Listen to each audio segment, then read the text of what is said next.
پیشانی ماتھے پر ٹوپی اس طرح پہننا کہ سجدہ کرتے وقت سر زمین پہ نہ لگے، اور ٹوپی پر لگے تو کیا نماز کا حکم ہوگا؟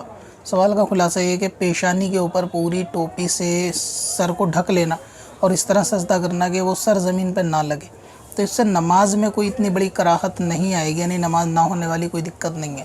باقی بہتر یہ ہے کہ ٹوپی کو اس طرح اوپر کی طرف تھوڑا اوڑا جائے کہ پیشانی کھلی رہے اور سجدے میں آسانی ہو۔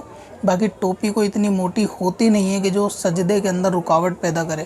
اگر زمین کے اور سر کے درمیان ٹوپی ہے تو بھی وہ سجدہ کرنے سے جو ہے وہ سجدہ ادا ہو جائے گا، اس میں کوئی اتنی فارم وغیرہ نہیں ہوتی، تو اس میں کوئی حرج والی بات نہیں ہے۔ اب اپنی قضا عمری نمازوں کا حساب لگانا ہوا اور بھی آسان۔ وزٹ کریں qazakalculator.smswarsi.com پر اور اس کیلکولیٹر سے اپنی تمام قضا نمازوں کا حساب منٹوں میں کریں اور ڈاؤن لوڈ بھی کریں۔